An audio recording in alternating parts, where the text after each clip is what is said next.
som, som, som. Ei, som, som. Ei, som, som.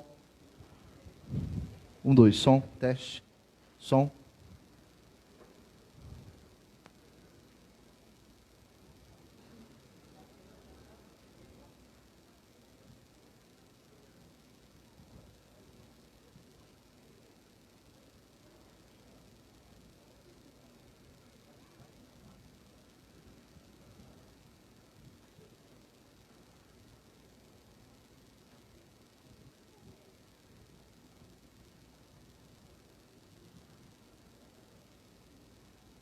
Ensino.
Ei, som, som.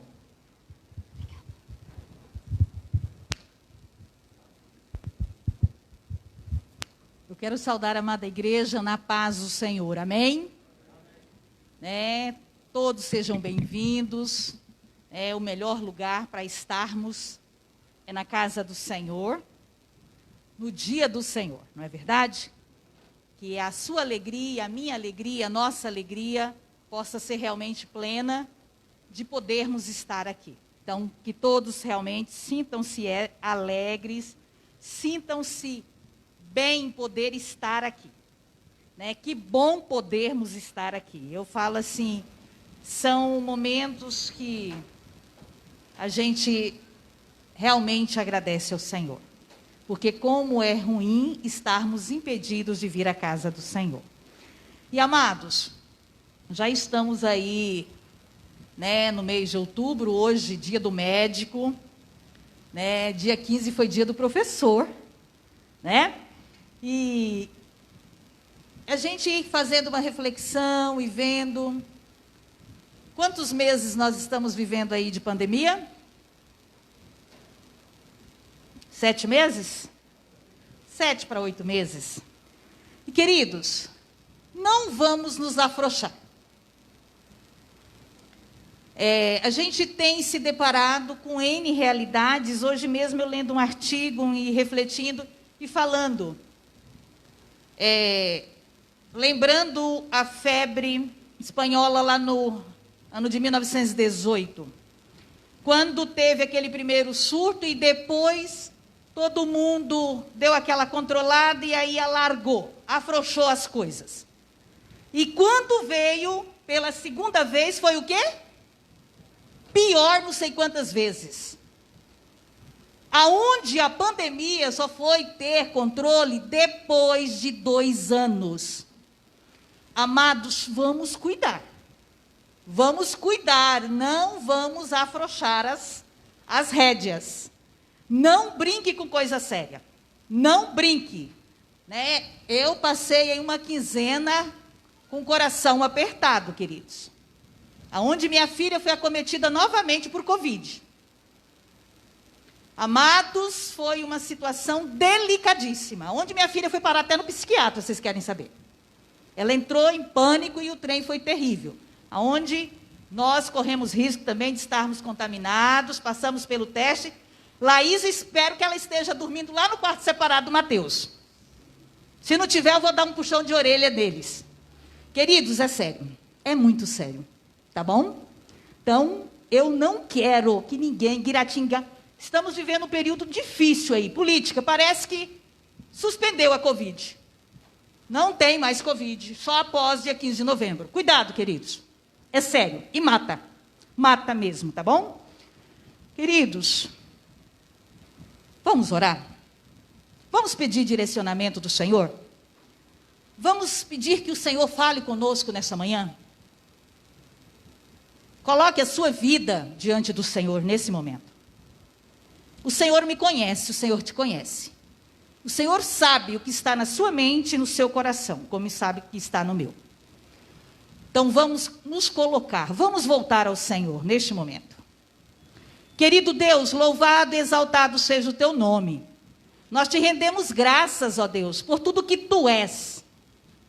Ó Deus, tu és o Deus onipresente, onipotente, onipresente, no qual nós nos rendemos ao Senhor.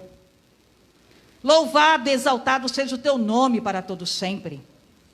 Ó Deus, muito obrigado por podermos estar na tua casa, neste dia que é o dia do Senhor, para louvar-te, para engrandecer-te o teu nome, para aprender do Senhor, para estarmos numa comunhão muito mais íntima contigo e também com os nossos irmãos.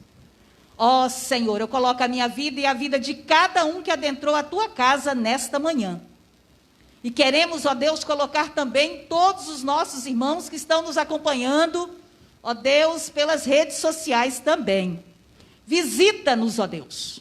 Fala aos nossos corações, em nome de Jesus. Toma esta escola dominical nas tuas mãos.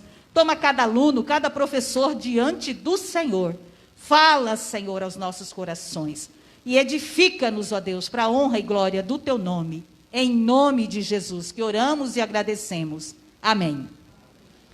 O conjunto, o louvor, está com oportunidade.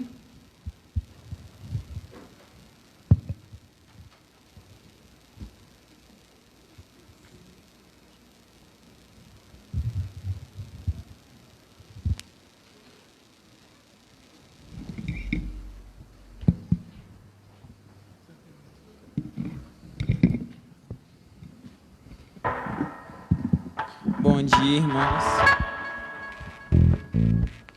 Eu convido os irmãos que se coloquem de pé para a gente louvar a Deus com o cântico Tua Palavra, que fala justamente sobre o direcionamento de Deus, que é a palavra de Deus para a gente, é como uma lanterna que ilumina os nossos passos. Então vamos cantar, louvar a Deus.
Oremos. Senhor, muito obrigado, Senhor, por mais um dia de vida que o Senhor nos concede, Senhor, porque a misericórdia do Senhor se renovou mais uma vez nas nossas vidas, Senhor. Muito obrigado que todos que estão aqui estão com saúde, Senhor, e o Senhor tem nos sustentado, Senhor. Abençoe a família de cada um aqui presente, Senhor, e que agora, Senhor, esses louvores possam ter sido de todo o nosso coração, Senhor, e de toda a nossa alma, que tenha sido um louvor verdadeiro, Senhor, que o Senhor possa encontrar o verdadeiro louvor nessa igreja, Senhor.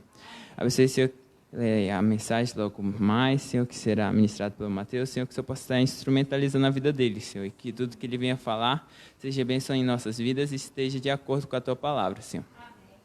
Abençoe o restante deste dia e a minha oração em nome de Jesus. Amém. Poderia sentar.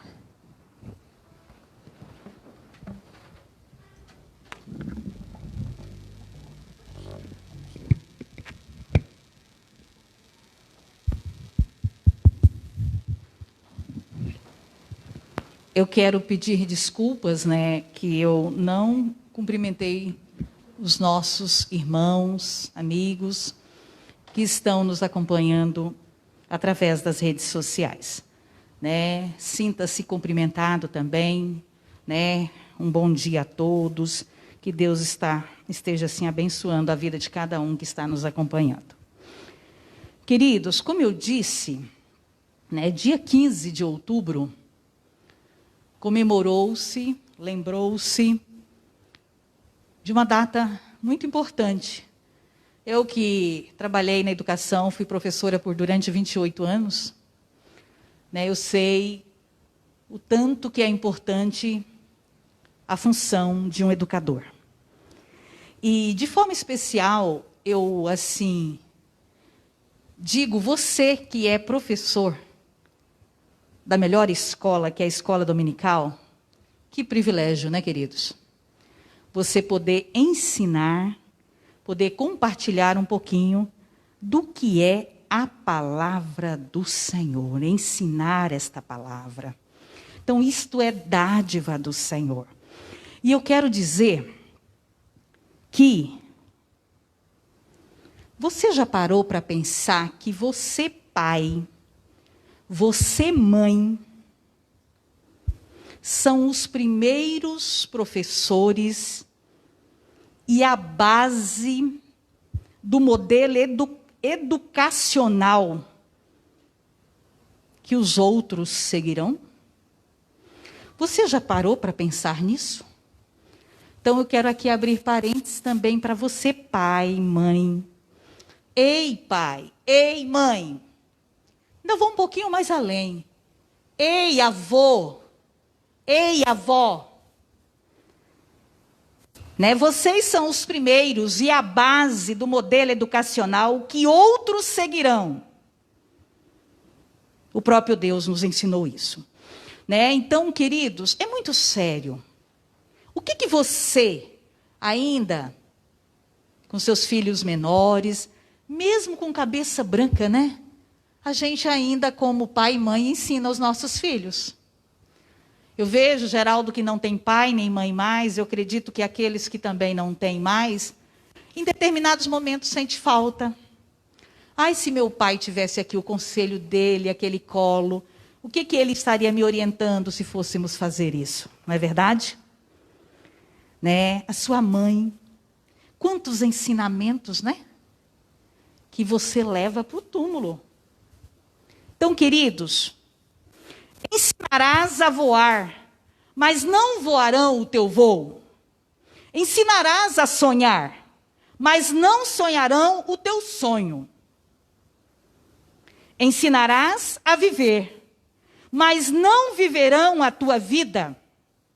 Ensinarás a cantar, mas não cantarão a tua canção. Ensinarás a pensar, mas não pensarão como tu. Porém, saberás que cada vez que voem, sonhem, vivam, cantem e pensem, estará a semente do caminho ensinado e aprendido. Queridos, ouça, reflita E eu gostaria de compartilhar um testemunho bem pequenininho de uma mãe professora. O legado que ela deixou para esse filho. Lembra um dia que a Socorro falou aqui na escola dominical para nós? Quem estava aqui presente com certeza lembrará junto comigo. Ela disse: pais, mães, não se preocupem em deixar herança para os seus filhos, mas se preocupem em deixar o quê? Quem que se lembra? Legado. Legado. O que eu tenho que preocupar em deixar para Henrique, César e Andrés é legado. O resto não tem valor algum. E você, tem sido também isso? Ouça esse testemunho, por favor. Ensino, instrução, vida. Ensinem e instruam uns aos outros com toda a sabedoria, louvando a Deus com salmos, hinos e cânticos espirituais. Nosso dia a dia com Cristo hoje baseia-se em Colossenses 3:16. Minha infância e adolescência foi marcada por muita música. Sempre tive a impressão que minha mãe dormia e acordava cantando os hinos da igreja. Ainda tinha o culto doméstico, que tinha todo um ritual. Cantava, lia a Bíblia, orava e lá vinha o concurso bíblico. Concurso bíblico. Tudo inventado na cabecinha dela. Cantava e como? Preparando café, o almoço, o jantar, arrumando a cozinha, no tanque, lavando roupa. Cresci assim. Mal sabia minha mãe que aquela cantoria toda era uma escola. Foi minha primeira escola de doutrina e teologia. Descobri no seminário que muitas das doutrinas cristãs e calvinistas estavam dentro daqueles hinos que ela cantava. Prefiro chamar outubro de mês da educação e não da criança e do idoso. A velhice detém uma reserva de saber inimaginável. Sou do tempo das bibliotecas circulantes. Nossos velhinhos são verdadeiras bibliotecas que vão e vêm por onde andam. E as crianças, elas são esses vasos prontos para receberem o conhecimento. Dia do idoso, dia da criança e fechando o ciclo dos dias da maior importância do ano, o dia do professor e da professora. Educação. O ensino sempre fez parte do ministério de Jesus, o mestre por excelência. Montou seu colégio apostólico, ensinava as multidões a terem uma consciência cidadã, e olha, de dupla cidadania, a da pátria e a do seu reino. Bem, voltemos a Dona Altina. Sem saber, ela estava repetindo um legado dos reformadores. Lutero compôs muitos hinos e Calvino nos presenteou com o Saltério de Genebra. Ambos ensinaram fundamentos da doutrina bíblica através dos cânticos. Oremos. Senhor Deus, receba nossa gratidão por ensinar as mais belas doutrinas cristãs através dos hinos, salmos e dos cânticos espirituais. Em nome de Jesus, que a tua graça preciosa nos instrua e ensine tuas verdades eternas. Amém.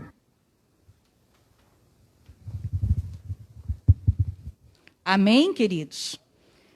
Então, a gente sabe que muitos testemunhos, poderiam ser contados de ensinamentos que pais, mães realmente fizeram a diferença. Nesse momento, eu gostaria que a igreja, toda abrisse sua Bíblia em Salmo 74, 3 e 4.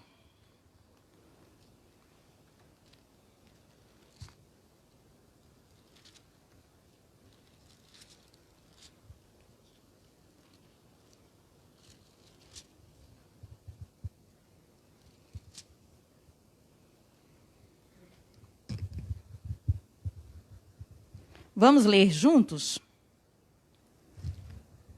Salmos 74, 3 e 4.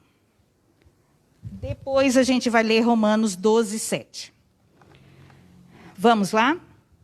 Dirige os teus passos para as perpétuas ruínas. Tudo quanto te mal tem feito, o inimigo no santuário. Os teus adversários bramam no lugar das assembleias e alteiam os seus próprios símbolos. Amém? Abramos em Romanos 12, 7.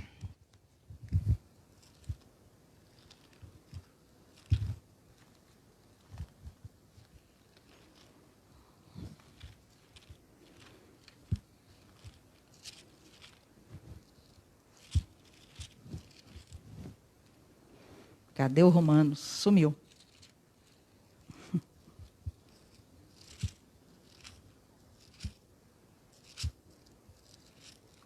Doze, 7, né? Vamos ler juntos? Se ministério, dediquemo-nos ao ministério. Ou o que ensina, esmere-se no... O que você tem que fazer, amado? Tudo que você for fazer, no ensinar, você tem que fazer o quê? Se esmerar, fazer o melhor, se dedicar. Tudo que for fazer. E o ensino é algo que você e eu precisamos fazer. Uma das coisas que a gente, como na superintendência, sente, que muitas das vezes nós não encontramos, né, Laís, quem está na superintendência, não acha professor. Mas como a gente aprende quando a gente está à frente da sala de aula? Então você, professor, fique de pé agora, por favor. O professor da escola dominical que está presente e o professor da secular também, eu gostaria que você ficasse de pé. Do ensino secular também. E você, pai e mãe, sinta-se também nesta responsabilidade, né, de ser o melhor professor na vida do seu filho e da sua filha. Vamos orar? Eu vou pedir que a Orliane ore ao Senhor, né, agradecendo a vida dos nossos professores e colocando eles diante do Senhor.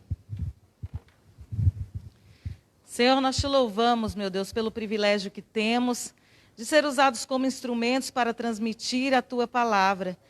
Louvamos, meu Deus, porque entendemos, meu Deus, que o nosso pagamento, a nossa glória está no Senhor Jesus, está em levar almas até o Senhor.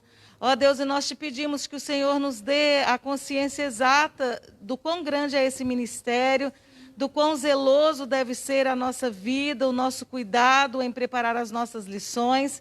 Que nós tenhamos, meu Deus, a consciência de que precisamos ser fiéis à tua palavra e ensinar as nossas crianças, os nossos adultos, com unção e sabedoria. Ó Deus, direcione a vida de cada professor, que o Senhor esteja derramando, meu Deus, do teu amor a cada dia sobre a vida deles, derramando sabedoria, para que possam ensinar, meu Deus, e ter êxito nessa missão que é tão árdua, mas tão linda, meu Deus. Que o Senhor abençoe os professores seculares, que o Senhor use os teus servos nas escolas da nossa cidade. Tem misericórdia, meu Deus, desse tempo tão difícil que vivemos, com tantos desafios. Que o Senhor olhe, meu Deus, para a nossa educação, que o Senhor tenha misericórdia dos nossos alunos. Ó Deus, nós te louvamos mais uma vez pelo privilégio de ensinarmos na tua casa e que nenhum de nós, meu Deus, sejamos responsabilizados por ter tido essa missão e não ter cumprido com excelência, meu Deus. Tenha misericórdia das nossas vidas em nome de Jesus. Amém. Queridos, não esqueçam do que cantamos hoje, né? O que a palavra do Senhor é para nós? Lâmpada, né? Ela é lâmpada para nós, é luz. Então, a palavra do Senhor é tudo o que precisamos. Mateus está com a palavra.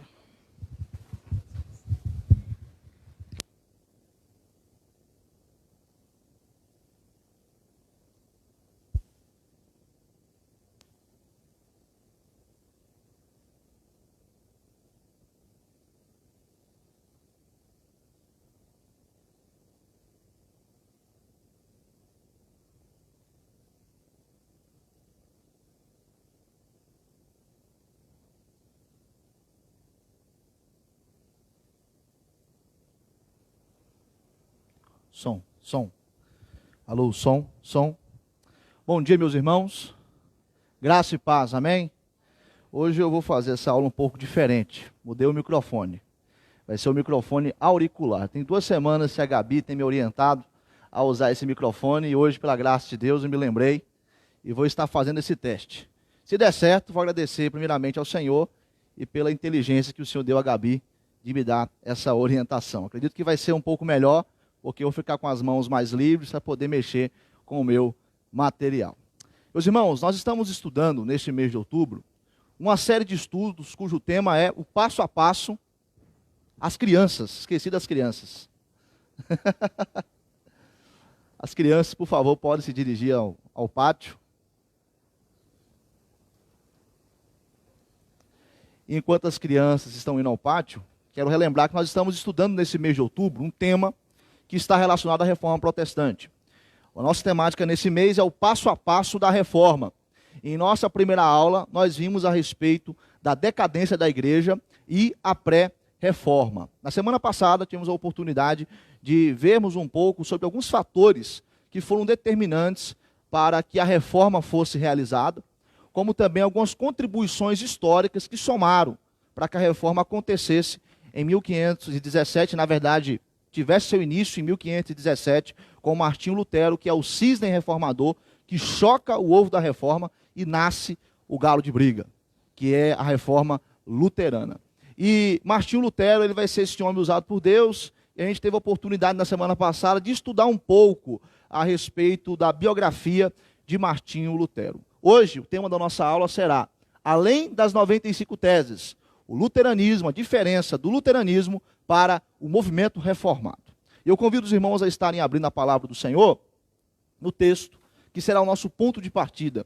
O segundo livro de Reis, capítulo 23, o verso 1 até o verso 3. Nessa série de estudos, os textos bíblicos são apenas pontos de partidas, são narrativas que estão relacionadas ao que aconteceu, um fato histórico que é narrado, que está relacionado ao que aconteceu com a reforma protestante. Então, não vai haver uma exposição do texto, o texto também não é um texto base, é apenas um texto como ponto de partida para que nós venhamos comparar o que aconteceu no passado, no tempo do Antigo Testamento, com o que ocorreu no século XVI e nos séculos posteriores em relação à reforma. Segundo livro dos Reis, capítulo 23, versículo 1 até o verso 3. Assim diz a palavra do Senhor. Então deu ordem o rei e todos os anciãos de Judá e de Jerusalém se ajuntaram a ele. O rei subiu à casa do Senhor, e com ele todos os homens de Judá, todos os moradores de Jerusalém, os sacerdotes, os profetas e todo o povo, desde o menor até ao maior. E leu diante deles todas as palavras do livro da aliança que fora encontrado na casa do Senhor. O rei se pôs em pé junto à coluna e fez aliança ante o Senhor para o seguirem, guardarem os seus andamentos, os seus testemunhos e os seus estatutos de todo o coração e de toda a alma, cumprindo as palavras desta aliança que estavam escritas naquele livro. E todo o povo anuiu a esta aliança. Vamos orar? Senhor Deus, estamos aqui reunidos nessa manhã para estudarmos esse assunto que está relacionado à reforma, Pai. Algo que aconteceu no passado e que beneficiou a humanidade. O Senhor agiu de forma tremenda, trazendo um avivamento que trouxe mudanças na área política, na área social, na área econômica, na área religiosa, na área teológica e na área espiritual. Obrigado a Deus por tudo o que o Senhor tem feito em nossas vidas. Obrigado por estar no controle de todas as coisas. Que o Senhor nos ajude a confiar no Senhor, a descansar no Senhor. E que nesta manhã o Senhor possa estar falando ao nosso coração através dessa aula. Que o Senhor possa me instrumentalizar, convém que eu diminua e que o Senhor cresça e o Senhor seja glorificado e honrado, porque o Senhor é o protagonista da história. A glória é somente ao Senhor. E nós reconhecemos a tua grandeza. Nós reconhecemos que tu és o Deus glorioso, poderoso, o Deus magnífico, o Deus que é rei, mas o Deus também que é o nosso Pai. Muito obrigado pela maior bênção que é a salvação em Cristo Jesus. Muito obrigado pela habitação do Espírito Santo em nós. Que o teu Santo Espírito nos conduza a todo o ensino da verdade. Em nome de Jesus, amém. O texto que lemos, segundo o livro dos Reis, capítulo 23, Do verso 1 ao verso 3, a gente viu, aqui a gente pode ver a respeito do início da reforma que acontece no reino de Judá. Deus levanta um rei chamado Josias, e esse rei vai estar se deparando com a palavra de Deus, ele vai estar se arrependendo de muitas coisas que estão acontecendo no seu reinado, na vida do povo. Ele vai estar, então, procurando realizar uma mudança no reino de Judá. E a reforma em Judá, ela começa a partir das escrituras sagradas. A partir do momento que o rei Josias e o povo em Judá têm um reencontro com a lei, com a palavra de Deus, vai ocorrer as mudanças no reino de Judá. Do versículo 4 até o versículo de número 25, em casa você vai ter mais tempo para poder ler esse texto, nós podemos ver uma luta da parte de Josias contra a idolatria.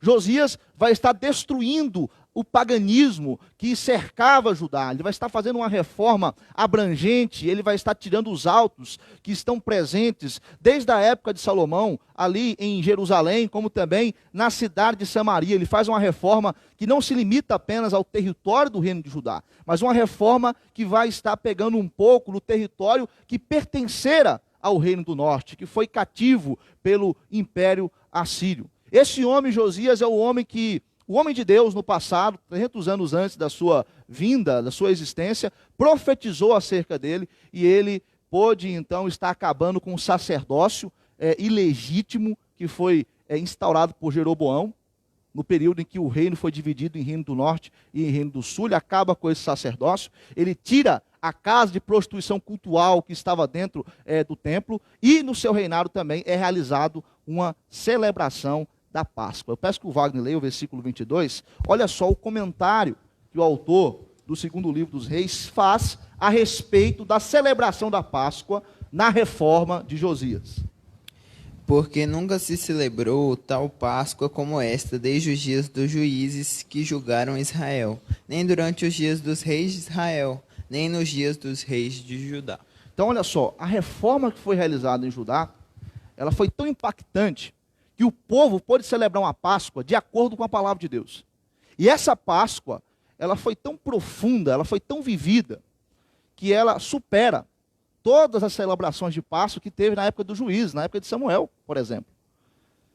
Desde esses anos todos, não havia se celebrado a Páscoa como se celebrou no reinado do rei Josias, que fez uma grande reforma no reino de Judá, uma reforma tendo a Bíblia, tendo uma lei como condutor, tendo a lei como lâmpada para os seus pés e luz para os seus caminhos. Agora veja a piedade desse rei no versículo 25.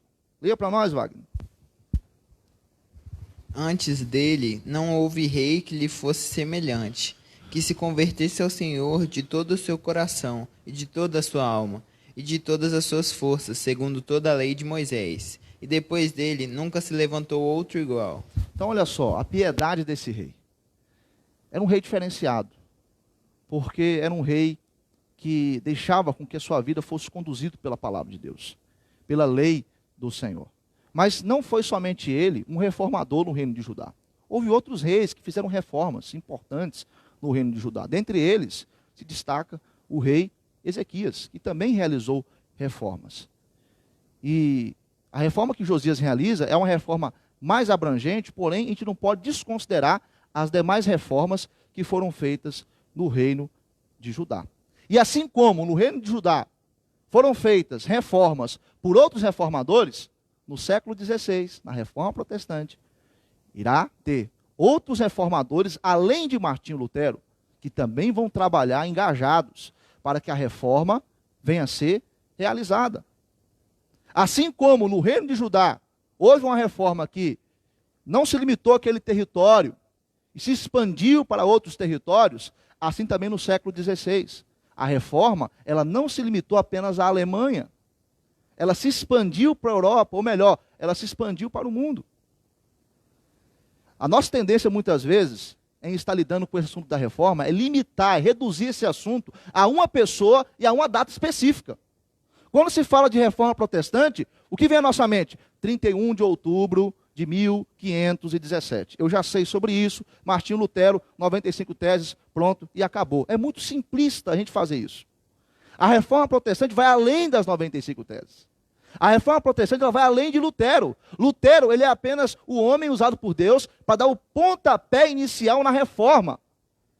E a gente viu na aula passada que houve obras de Lutero, houve encontros de Lutero com o imperador Carlos V, com a ajuda dos principados da Alemanha, para que a reforma pudesse avançar.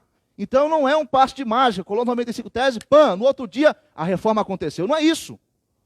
Além da reforma luterana, há outras reformas. E é sobre isso que nós iremos falar no dia de hoje. Por isso que a reforma é além das 95 teses.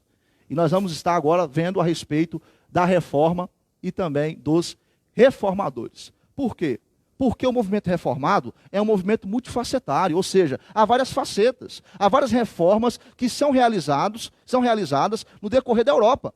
Lutero dá apenas início ao movimento que vai se estender e vai estar ativamente durante 140 anos trazendo reformas que vão mudar a Europa e vão mudar o mundo também. E aí, nós temos que ter entendimento que há alas da reforma, não apenas uma reforma. Há alas da reforma protestante. E a ala que nós iremos falar agora é a ala luterana. É a ala que mais se destaca. Na semana passada, a gente viu um pouco mais sobre a biografia de Lutero, mas não falamos a respeito da sua teologia. A ala luterana ela traz uma contribuição muito grande, ela é uma ala influente no movimento reformado. Apesar de que o luteranismo ele vai ter a sua distinção do movimento reformado, que daqui a pouco nós iremos falar a respeito dele. Mas Martinho Lutero, ele vai desenvolver uma teologia que é fundamentada e pautada na palavra do Senhor. Uma teologia chamada teologia da cruz, que é uma teologia que vai contrastar com a teologia da glória.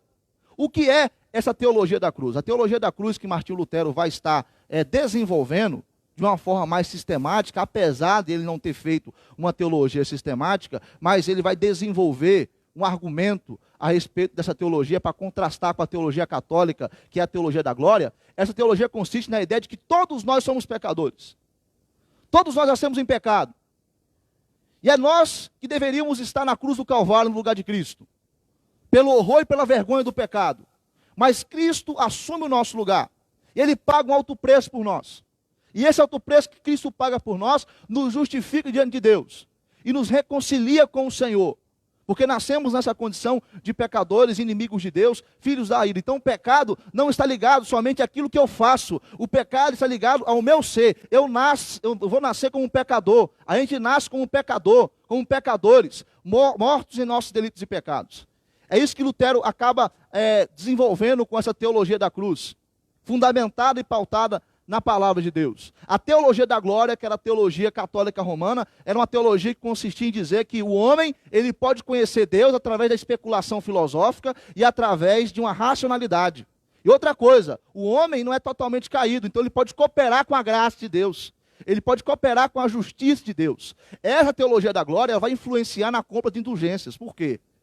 Porque já que eu posso cooperar com a graça de Deus, eu vou comprar indulgências para que eu possa ganhar o perdão de Deus e eu possa comprar a minha salvação. A teologia da glória da Igreja Católica Apostólica Romana, ela coloca o homem como protagonista da história.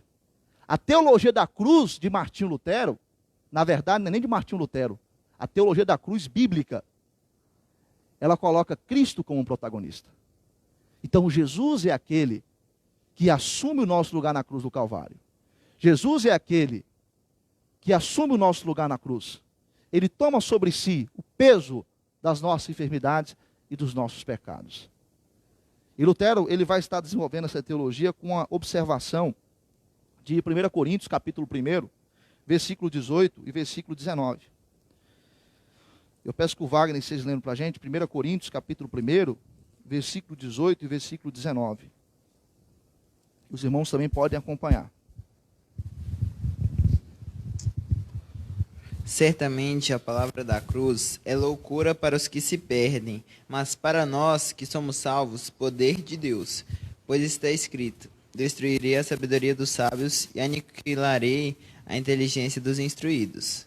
Então, olha só, essa fala do apóstolo Paulo, ela é importante para Lutero, que está combatendo uma teologia que é fundamentada em especulação filosófica. É a partir de Lutero, com essa teologia da cruz, que a teologia passa a ter como regra de fé e prática e como fundamento a palavra de Deus.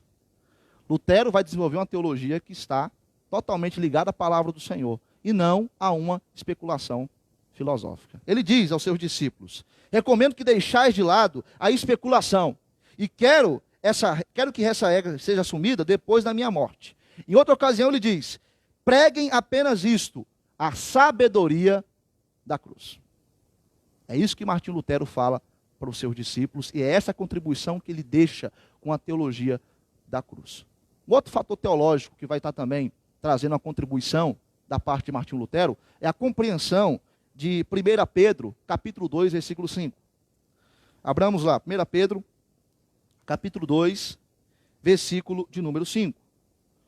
Lutero, desenvolvendo uma teologia que vai estar contrastando com a teologia da Igreja Católica Apostólica Romana, ele vai estar afirmando, à luz de 1 Pedro, capítulo 2, versículo 5, que o sacerdócio é universal, ou seja, todos nós cristãos somos sacerdotes e podemos ter acesso a Deus, mediante o quê? O trono da graça do Senhor, mediante Jesus Cristo, no trono da graça do nosso Deus. 1 Pedro, capítulo 2, versículo 5.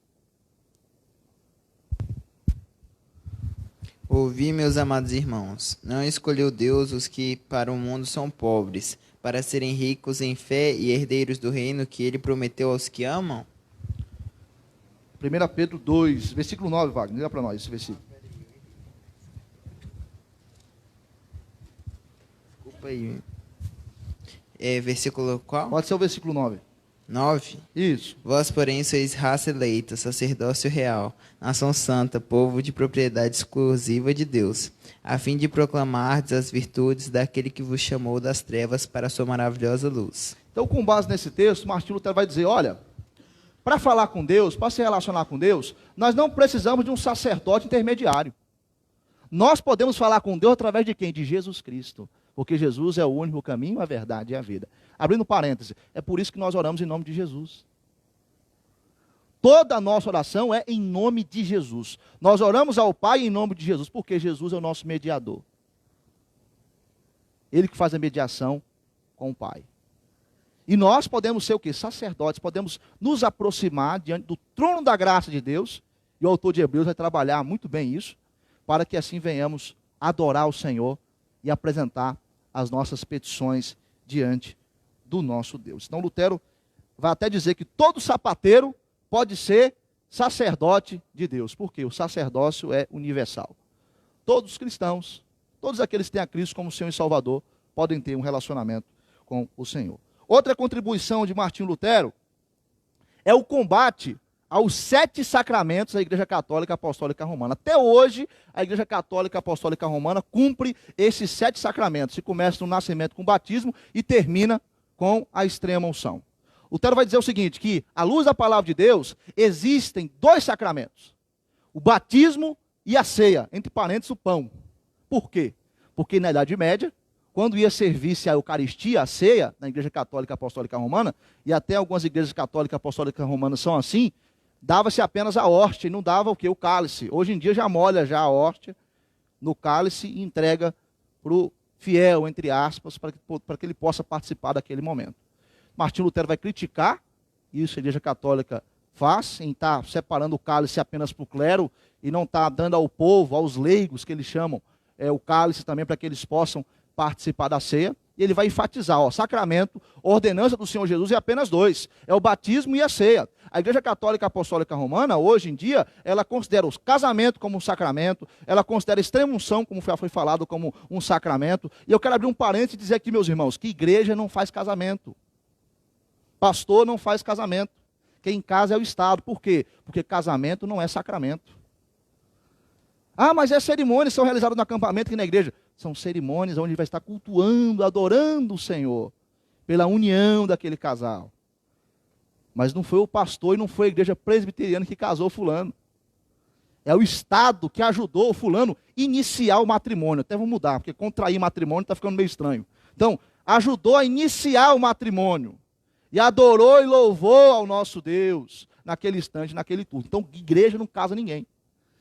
Por que a gente muitas vezes fala que a igreja casa os outros? Porque a gente tem uma mentalidade um pouco católica. Nós crescemos nessa cultura católica. Nós somos colonizados por um país católico, que é Portugal. apesar de nós sermos cristãos, muitas vezes a gente vira e mexe, tem uns pensamentos meio católicos aí. A gente fica pensando, a igreja casou. Outra coisa também é o fulano que vem na igreja, ele não faz profissão de fé, ele não batiza, e na morte, sabe o que ele faz lá no hospital? Chama o pastor. Chama o pastor. Eu quero batizar agora. E que é isso? Extrema-unção. É da extrema-unção. E não é um sacramento. E já aconteceu casos de pastores que foram colocados nessa cilada. De pessoas que frequentavam a igreja, que não assumiram o compromisso com a igreja, e no final da vida, chama lá o pastor, eu quero batizar. E aí, o que faz? É complicado isso. Mas Martinho Lutero vai estar combatendo esses sacramentos. Ele vai dizer que esses sacramentos, eles são fonte de lucro para a igreja. E ele vai escrever uma obra chamada O Cativeiro Babilônico da Igreja. E aí o rei Henrique VIII, ele vai pegar essa obra de Lutero e vai queimar ela. E o Papa Leão X dizia assim, olha, você é o defensor da fé. Eu acho que ele não imaginava que depois de 1530 ele ia romper com a Igreja Católica Apostólica Romana, o rei Henrique VIII da Inglaterra. Mas Martinho Lutero vai estar combatendo esses sacramentos. Outra coisa, para poder finalizar essa parte da ala da reforma luterana, que Lutero vai estar trazendo contribuição na sua reforma, é a luta contra a ideia do livre-arbítrio. Lutero era um monge agustiniano, e Agostinho era contra a ideia do livre-arbítrio. Não há livre-arbítrio. Se a gente ler Romanos capítulo 7, vamos ver Paulo dizendo que o mal que ele quer o bem que ele quer fazer, ele não faz, mas o mal que ele quer fazer, ele faz. Onde é que está o livre-arbítrio aí? Não tem livre-arbítrio. Não há base bíblica para que nós vamos dizer que nós temos hoje o livre-arbítrio. O homem, antes da queda, tinha um livre-arbítrio. Tanto que ele escolheu o quê? Pecar. E todos nós fomos infectados por essa pandemia do pecado. Mas nós não temos o livre-arbítrio. Ele vai estar debatendo isso com Erasmo de Roterdã. O homem que publicou o Novo Testamento em grego, que falou a respeito de reforma, e ele queria uma reforma, era um intelectual da Igreja Católica Apostólica Romana, e Lutero então vai debater isso com ele, vai escrever uma obra chamada O Cativeiro da Vontade. As duas obras principais de Lutero é o Catecismo Menor e essa obra, O Cativeiro da Vontade, que ele vai estar debatendo a respeito do livre-arbítrio. Após a morte de Lutero, acontece que Filipe Melanchthon e os demais sucessores vão estar assumindo a Igreja Luterana, e aí a reforma ela vai se estagnar. A Igreja Luterana vai ficar presa aos principados. Em outros países que vão seguir a ala luterana, são os príncipes que vão estar realizando a reforma. Inclusive, o termo protestante, ele vai surgir em 1529, quando os príncipes estão diante da Dieta de Espira, perante o imperador Carlos V, e eles vão protestar pelo fato do imperador querer proibir o culto. Aí vai começar, os protestantes aí são essas pessoas que de alguma maneira estão aí protestando para que o culto não seja proibido pelo Sacro Império Romano. E o próprio Lutero, ele não gostava desse termo luterano, luteranismo. Por quê? Porque esse termo foi um apelido que um católico romano acabou colocando nos crentes na Alemanha. Ah, esses daí são o quê? Luteranos. Lutero mesmo dizia, quem sou eu? Eu sou um saco de pó e vermes. Quem deve ser seguido é Cristo, e não Lutero. Ele não gostava muito desse termo, e acredito que quando a gente usa esse termo luterano, aquele ditado popular, né?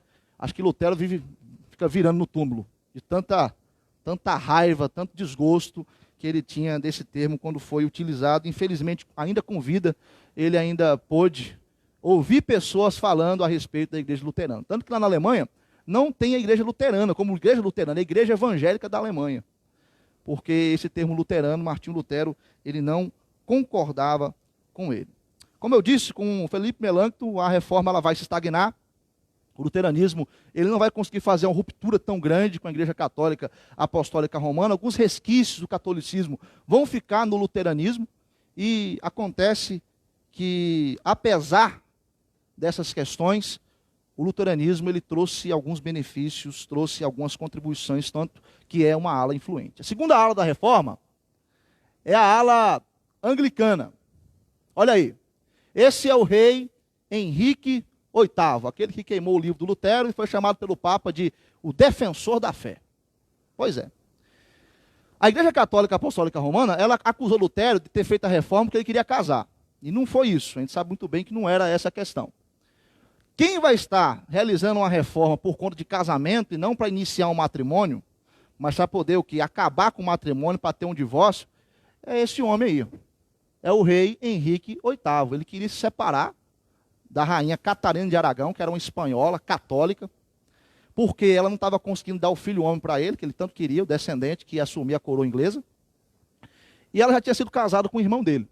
E ele queria então romper com ela e ele manda um documento pedindo divórcio para o Papa Clemente VII. O Papa então nega. Sabe o que ele fez? Ele rompe então com a igreja. Já que não vai divorciar, não vai aceitar o meu divórcio, eu vou romper com a igreja. Em 1534, ele rompe com a Igreja Católica Apostólica Romana. Ele vai se aliar a um homem chamado Thomas Crine, que vai estar induzindo o parlamento inglês a dizer que os direitos do rei devem estar acima da autoridade papal, os direitos divinos do rei devem estar acima da autoridade papal. E com isso, ele anula o casamento dele com Catarina de Aragão e ele casa com uma jovem chamada Ana Bolena, que é a famosa lenda da Rainha de 6 Dedos. Ele se casa com ela e inicia então a Igreja Anglicana. A Igreja Anglicana é uma igreja totalmente ligada à coroa inglesa. Só que ele casou com essa mulher, uma jovem, que ele já tinha alguns casos com ela antes de separar da Catarina, e ele acabou, de alguma maneira, tendo um certo desgosto por ela. Depois de 2 anos, ele acusou ela de imoralidade e mandou decapitar.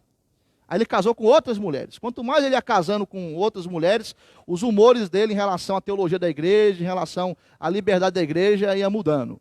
A igreja anglicana, ela não é uma igreja que a gente tem muito contato, porque quando ela veio para o Brasil, ela veio com o propósito de evangelizar os ingleses. Ela é uma igreja nacional, uma igreja totalmente ligada à coroa inglesa. E é uma igreja assim um pouco complicada, porque a liturgia dela é católica, tem vela lá na igreja, na liturgia da igreja anglicana. A teologia é reformada, parecida com a nossa. E a eclesiologia dela é luterana. Então assim, é uma igreja meio bagunçada, a igreja anglicana. E até um tempo atrás, para ser ministro da igreja anglicana, tinha que prestar um concurso e ser aprovado pela coroa inglesa. E teve um caso contado pelo reverendo Zé João, que teve um pastor que fez o concurso, o pastor assumiu a igreja anglicana. E aí aconteceu que teve um irmão da igreja que viu a piedade desse pastor e falou assim: olha, pastor, o senhor é o nosso primeiro pastor crente. Veja que situação, né? Então qualquer pessoa poderia assumir, né, o ministério na igreja anglicana, faria um concurso público, um concurso assim tipo da Polícia Federal, passava, aprovado pela coroa inglesa, e o quê? Assumir a igreja anglicana. Apesar de toda essa bagunça que vai nascer a igreja anglicana, a reforma, ela vai o quê? Se expandir na Inglaterra. E, de certa forma, vai abrir portas para outras reformas que vão acontecer. A outra ala da reforma é a ala anabatista, essa é a ala radical. Os anabatistas são os precursores dos batistas. Em 1523, esse movimento vai surgir na Suíça e no sul da Alemanha. Só que eles não queriam uma mudança doutrinária e teológica. Eles queriam mais fazer uma revolução. Eles queriam ter uma ruptura com o Estado. Eles queriam, de alguma maneira, fazer guerras, criar motins para poder fazer essa ruptura com o Estado alemão, com o Principado alemão. E o luteranismo vai estar resistindo eles de uma forma bem veemente. E Calvino também não vai concordar com essa ala da reforma anabatista. O fim desse movimento é trágico. É derramamento de sangue, é anarquia administrativa, é anarquia eclesiástica, é a ala mais extremista, é a ala mais radical da reforma protestante. Por fim, nós temos o movimento reformado. Nós, Igreja Presbiteriana do Brasil, somos oriundos deste movimento reformado. Essa é a ala reformada da reforma protestante. O primeiro líder desse movimento foi Eurico Zwinglio, um reformador que muitas vezes nós esquecemos, porque ele é ofuscado pelo brilho de João Calvino. Mas esse homem, ele vai estar preparando o terreno para que João Calvino possa ir à Suíça e venha encontrar a Suíça praticamente preparada para que a reforma ela avance. Ele é 7 semanas mais novo que Martinho Lutero e tem algumas semelhanças com Lutero assim que dá para a gente poder até admirar assim como que são parecidos, mas tem alguns pensamentos diferentes. Além de ser 7 semanas mais novo que Lutero, ele foi padre também, era um grande intelectual, tinha domínio de música. Eurico Zwinglio, ele leu também o Novo Testamento grego, traduzido por Erasmo de Roterdã. Era filho de camponês, de aldeões, tem uma formação humilde. E acontece que esse homem, ele vai, depois de ler o Novo Testamento grego, por Erasmo de Roterdã, vai começar a pregar a Bíblia. Desde Mateus capítulo 1, versículo 1, e a reforma vai acontecer na Suíça. Ele é o pai da reforma na Suíça. Esse homem, ele se encontra com Martinho Lutero. Daqui a pouco vamos falar a respeito disso. E ele morre numa batalha chamada Batalha de Cappel, em 1531, E depois da sua morte, quem vai assumir a liderança do movimento reformado é João Calvino. João Calvino é o grande líder do movimento reformado, é o grande intelectual da reforma. E ele vai influenciar outros reformadores. Essa vai ser uma ala muito influente. E vai ser uma ala que vai contrastar com o luteranismo em certa ocasião. Zwinglio encontrou com Lutero. Calvino não teve essa oportunidade. Eles não se encontraram, mas eles trocaram correspondências. Eles liam as obras um do outro, mas não tiveram a oportunidade de se encontrarem. Vamos falar sobre o encontro agora, dos luteranos e dos reformados. A controvérsia da ceia. Esse episódio da controvérsia da ceia, do Senhor, ela aconteceu por conta de uma convocação de um príncipe chamado Filipe de Hesse. Esse príncipe vai estar convocando luteranos e reformados para que eles possam estar conversando e possam estar formando uma frente aliada. E isso vai acontecer no castelo de Magdeburgo, que é o castelo do príncipe Hesse, em 1529, em outubro. Foram 4 dias de reunião. E eles discutiram a respeito de 15 artigos. 14 artigos, tudo bem, concordaram de forma unânime. O 15º artigo não houve concordância, que foi o artigo da ceia do Senhor. É aí que acontece o quê? A controvérsia da ceia do Senhor. Porque Lutero tinha uma visão diferente a respeito da ceia. Diferente da visão de Zwinglio. Só que a visão de Lutero estava muito semelhante à visão católica apostólica romana, apesar dele não concordar com a visão católica apostólica romana. Vejamos agora. Primeiro vamos ver aqui a visão católica apostólica romana. Qual é que é a visão católica apostólica romana? É a visão da transubstanciação. Para os católicos romanos, o pão, o elemento, o pão e o cálice, o suco de uva, eles literalmente se transformam no corpo de Cristo. Abramos a palavra do Senhor em Lucas capítulo 22. Lucas capítulo 22.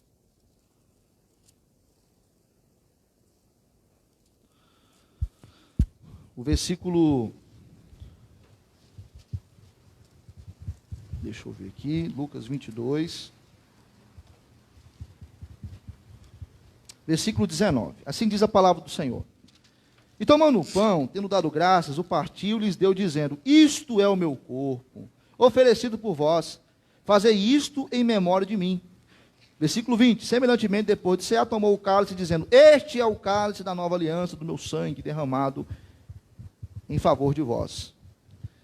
E aí, os católicos romanos vão estar dizendo: olha, aqui Cristo é categórico. Ele está dizendo: este é o meu corpo. Então, a hóstia, ela se transforma literalmente no corpo de Cristo. Eu já fui coroinha na Igreja Católica Apostólica Romana. Geralmente as pessoas que vão receber a hóstia na boca que o padre dá, elas não mastigam a hóstia, porque elas têm medo de magoar o corpo de Cristo. Já vi muita gente se engasgando com hóstia seca. Foi oferecida a hóstia, fulano se engasgava, porque não poderia mastigar o corpo de Cristo. Mas a linguagem aqui é uma linguagem metafórica. Não é a linguagem literal. E a Igreja Católica Apostólica Romana até hoje tem essa concepção de que a ceia do Senhor, o pão e o cálice se transformam no corpo e no sangue de Jesus Cristo. Aí vem Lutero. A visão luterana é a visão da consubstanciação. Ele vai dizer o seguinte: não é que o pão e o cálice se transformam literalmente no corpo e no sangue de Jesus, mas que Jesus está ao lado do elemento. Lutero, ele quer dar ênfase na presença de Jesus na ceia. E na concepção dele, Jesus ainda está no elemento, mas ao lado do elemento. E ele vai dizer que aqui, Lucas capítulo 22, não é uma linguagem metafórica. Por isso que vai ter essa controvérsia, porque Zwinglio não vai concordar com ele nisso aqui. E nem nós concordamos com ele nisso aqui. Porque a visão de Lutero está muito semelhante com a visão da Igreja Católica Apostólica Romana. Aí vem Zwinglio, a visão zwingliana. Porque nós também não concordamos com Zwinglio. Zwinglio parte para outro extremo. Olha aqui o detalhe do texto. Fazer isto em memória de mim. Então ele vai dizer, olha, o elemento continua sendo elemento. Pão continua sendo pão. O suco de uva continua sendo suco de uva. O vinho continua sendo vinho. Mas a ceia é apenas um memorial. Só isso. E quando ele fala assim, ele desconsidera a presença de Jesus. Quando ele chega à conclusão que a ceia é apenas um memorial, ele diz, então já que o memorial não precisa ser um sacramento praticado constantemente. Umas 3 vezes ao ano a gente pode se reunir, porque é algo memorial, a gente vai lembrar daquilo que Cristo fez por nós. Calvino, ele queria estar nessa reunião. Se ele tivesse, ele ia fazer a mediação. Porque a visão de Calvino é a visão equilibrada. E a visão de Calvino é a nossa visão como igreja presbiteriana reformada. A visão calvinista é a visão da presença espiritual de Jesus. Então, o pão continua sendo pão, o suco de uva ou o vinho continua sendo suco de uva ou vinho. Jesus não está nos elementos, mas a ceia não é meramente um memorial somente. A ceia é um sacramento que deve ser vivido pela igreja, e a presença de Cristo é uma presença espiritual. Então, Cristo está presente no coração. Veja como ele vai trazer o quê? Uma concepção equilibrada. Ele é praticamente, se ele estivesse lá na reunião, ele ia pegar na mão de Lutero, na mão de Zwingli, olha, vamos caminhar juntos e vamos glorificar a Deus. Porque essa é a visão correta, essa é a visão bíblica. A questão aqui, isto é o meu corpo, uma linguagem metafórica. Então, o pão e o suco de uva são símbolos. Porém, a presença de Jesus, ela está no nosso coração. Por conta dessa controvérsia a respeito da ceia do Senhor, o luteranismo vai caminhar de um lado e o movimento reformado vai caminhar de outro. Mas essas alas são o quê? Alas importantes para a reforma. Para a gente poder fechar a nossa aula nesta manhã, vamos falar sobre o movimento reformado, que vai realizar uma reforma mais abrangente do que a reforma luterana. Como eu disse, a reforma luterana ela estagnou num certo ponto, ela parou. Mas o movimento reformado vai realizar uma reforma que vai além das questões eclesiásticas e teológicas. Por quê? João Calvino, ele vai apresentar um sistema de vida. João Calvino, ele vai se deixar ser conduzido pela palavra de Deus. Ele vai ter a Bíblia como lâmpada para os seus pés e luz para os seus caminhos. Ele vai estar desenvolvendo um pensamento econômico, um pensamento social, oriundo de uma teologia reformada, de uma teologia pautada na palavra do Senhor. Ele vai apresentar uma visão de mundo onde Deus é soberano e onde Deus pode ser glorificado. Deus pode ser glorificado através da cultura, Deus pode ser glorificado através da ciência, Deus pode ser glorificado através da educação, Deus pode ser glorificado através da política. Essa reforma realizada por João Calvino vai fazer uma diferença tremenda em Genebra, que se transforma na capital da reforma. E nós vamos falar um pouco mais a respeito de Genebra e João Calvino na nossa próxima aula, que será praticamente uma aula semelhante à da semana passada, sobre Martinho Lutero. Mas é uma reforma que vai além das questões soteriológicas, porque Lutero ele vai se limitar apenas à questão da justificação pela fé, a teologia da cruz. Calvino vai muito além disso. E não se engane, meus irmãos, tem muita gente que fala assim, eu sou um crente reformado. Só porque crê nos 5 pontos do calvinismo e porque tem discernimento da doutrina da predestinação. Isso é periférico em relação ao calvinismo. Inclusive Lutero, ele escreveu mais sobre a predestinação do que Calvino. Ser um crente reformado é ter o discernimento que o Deus Trino é soberano, é aquele que tem um controle sobre todas as coisas. É ter o discernimento que Jesus Cristo morreu por nós na cruz do Calvário e ressuscitou, pagou alto preço por nós, e nós estamos em Cristo e somos salvos pela graça do Senhor. É termos o discernimento que a nossa vida deve ser para honrar e glorificar o nosso Deus. E essa visão deve nortear a nossa vida. Em todas as áreas da vida nós somos o quê? Cristãos. Nós não somos seres fragmentados, eu sou cristão aqui na igreja, e lá no futebol eu sou outra coisa, eu sou cristão aqui na igreja, e na política eu sou outra coisa. Se nós somos cristãos, e a teologia reformada vai nos conduzir a essa concepção, é algo que faz parte do nosso ser, da nossa identidade, é algo que está ligado à nossa visão de mundo, e nós somos cristãos em qualquer lugar. O luteranismo, assim como a Igreja Católica Apostólica Romana, tem aquela ideia de que o mundo é dividido em dois polos. O polo do sagrado e o polo do profano. Isso é uma mentira. Porque há um Deus que é soberano sobre todas as coisas. E nós podemos viver neste mundo com a liberdade de uma visão que nós podemos utilizar dos aspectos positivos da criação para poder glorificar e honrar o nosso Deus. Tanto que o luteranismo ele pratica exorcismo em relação a possessões demoníacas. Utiliza a água benta. Então é algo muitos resquícios do catolicismo. O movimento reformado, que vai realizar uma reforma mais abrangente, ele vai fazer uma ruptura tremenda com a Igreja Católica Apostólica Romana. E ser reformado, meus irmãos, é ser conduzido pela palavra de Deus. É ter uma mente e um coração que ama a palavra do Senhor. É estar se desfazendo de moralismos. É estar se desfazendo de tradições que não estão em acordo com a palavra do Senhor. É termos o discernimento que a palavra de Deus é a vontade de Deus revelada para as nossas vidas. E a nossa mente e o nosso coração deve ser tomado pela palavra de Deus. E a nossa visão de mundo deve ser de acordo com a palavra de Deus. A cosmovisão bíblica cristã, onde Cristo é glorificado e honrado. E isso te dá liberdade para que você possa assistir um bom filme e glorificar a Deus com aspectos positivos desse filme. Isso dá liberdade para você ouvir uma boa música e glorificar a Deus através das músicas. Porque há resquícios da imagem de Deus nos homens. Há verdades de Deus que são ditas até mesmo por não cristãos. E nós precisamos resgatar os diamantes que estão presentes nesse mundo caído, mas que Deus ainda preserva, Deus ainda cuida, e Deus deve ser glorificado através da nossa vida. O nosso protestantismo, às vezes, é um protestantismo totalmente sem reforma, sem a concepção reformada. Desprezamos a arte, desprezamos muitas vezes a educação, desprezamos a política, e isso não é ser reformado.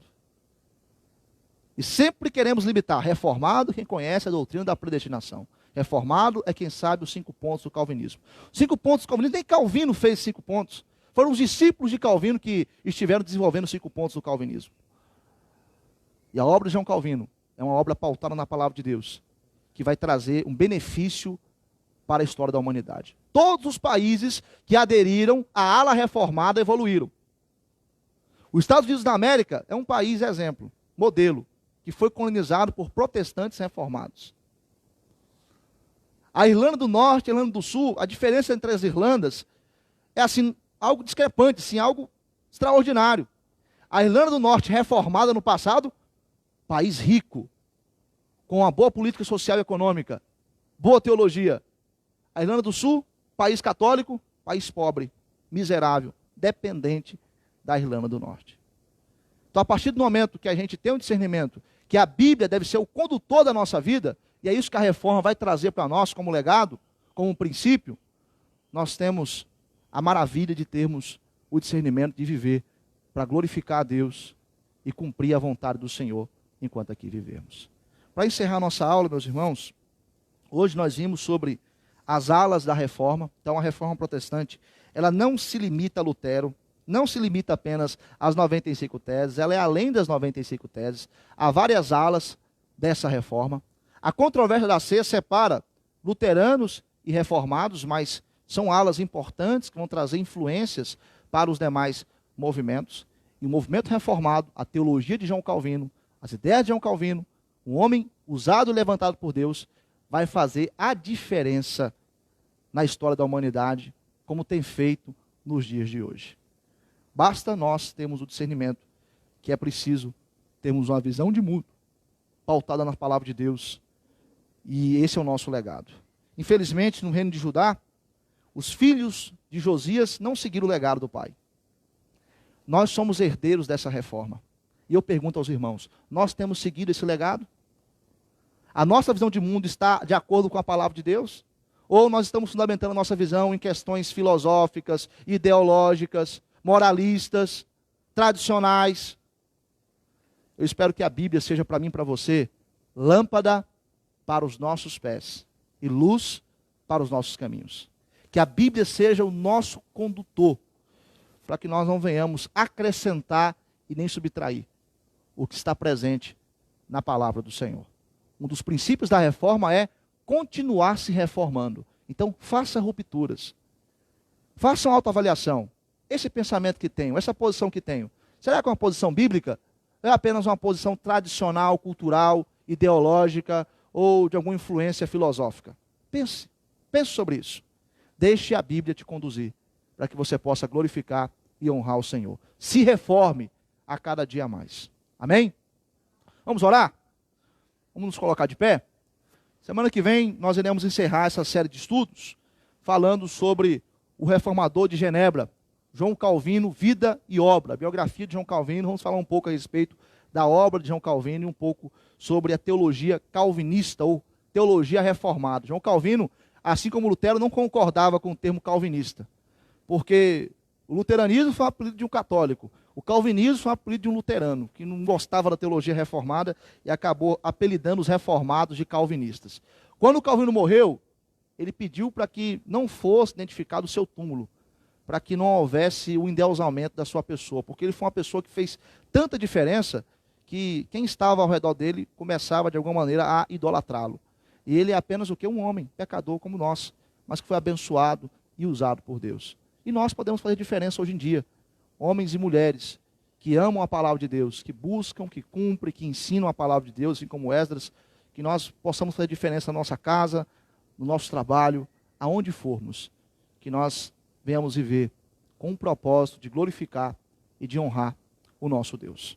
Senhor Deus, nós queremos te agradecer porque nesta manhã o Senhor nos fez relembrar um pouco a respeito da história da igreja. O Senhor é o protagonista de tudo. O Senhor é o Deus que age soberanamente.